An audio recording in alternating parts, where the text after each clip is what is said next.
Hi, and welcome to my very first Kickstarter. I am so excited to be doing this, so let's get right to the point. Okay, so it's all tabletop 3D printable STLs for beasts and familiars. And what it is, I have 10 different animals, both a mix of beasts and familiars, of course, and they each have 2 poses. So 10 animals, 2 poses each, 20 models total for $10. And I also have 10 additional stretch goals, which of course will be included in the base pledge. So potentially 40 models for $10. Really excited with this. So let's get past that and then more into like why I'm doing this and what is in front of me.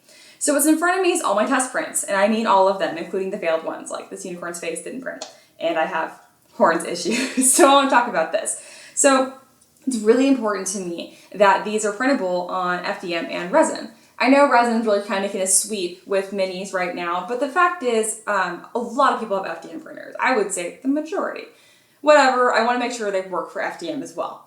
So I printed my little deer or stag here the first time, and his antlers fell off. So obviously I was going to fix that. So the second time, boom, they printed. And I was paranoid, so I printed it again. So again, it's really important to me that these succeed. So models that I know will have small elements like the unicorn horn, I really want to make sure it works. So I actually scaled it down more than 50%, printed it on, this is PLA, and this is resin. And it succeeded on both. I was super happy. The actual size is going to be this, which is very fine. The face didn't, the failed, I just didn't put a support there. I completely forgot. I manually placed my supports in Mesh Mixer and did like tree supports. It looks just like my resin supports and it does work, but I know it's not for everyone. So it's up to you guys to support them yourself, but I'm making it as easy as possible for the detail to come through and there's not like thin, fragile elements.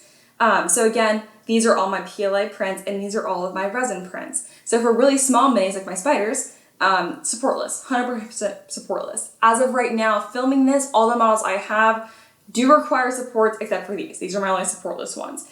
But I really want to make sure they look good on resin and PLA. I actually scaled down my PLA one by about 15% to really test it, and it still looks pretty darn good next to the resin one. I'm really happy with that. You also notice that some of these, actually all of them, have decorative bases. Like for instance, the unicorn has like these smoky, magical, wispy bits. I don't know, I just get creative with it.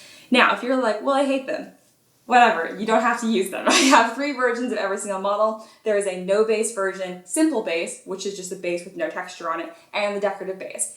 And if you're like me, well, I don't want to have to print my base and mini at the same time. You don't have to. I have my decorative bases as a separate file as well. So there's 4 files for every single model. It's going to be a ton of files, obviously. The rewards will be sent on a Dropbox link, so you can pick and choose what you want to download instead of just this huge mess of everything. So pretty much everything in front of me, everything in front of me is a casual pose. I have renders of my action poses below and actually have some printing next to me right now for the action poses. But I can promise you guys, like, they are going to print and they're going to look good on resin and FDM. I'm not saying it's going to be a cakewalk, but it is going to be possible and you're going to be able to do it. And if it's really hard and just driving you nuts, you can always just scale it up. Because the way that I scaled this is they're actually pretty correct. Like this is my cat and this is my raven. They're about the same size, which makes sense. They should be. Ravens are actually pretty big. But if you're like, hey, it's still too small or it's too hard to paint, you can totally scale them up, which I'm really happy about. That's everything I really want to cover for this. One last huge point is this is like the first thing I'm charging for, which is kind of weird.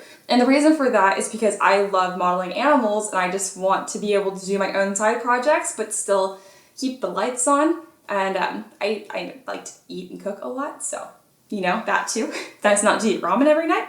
So this is a good win-win of me modeling things I want and still making money at the same time.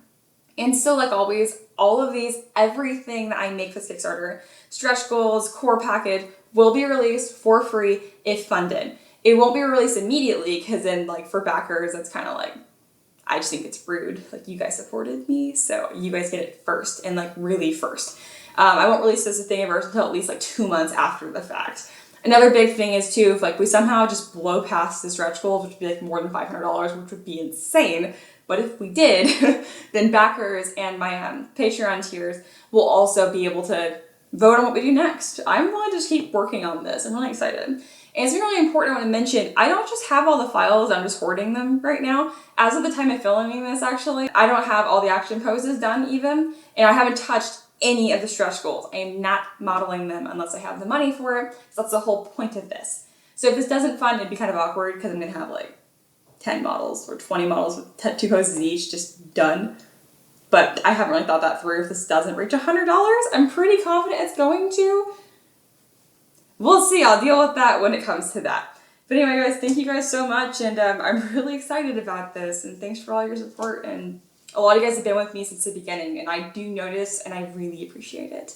So we'll see what happens next.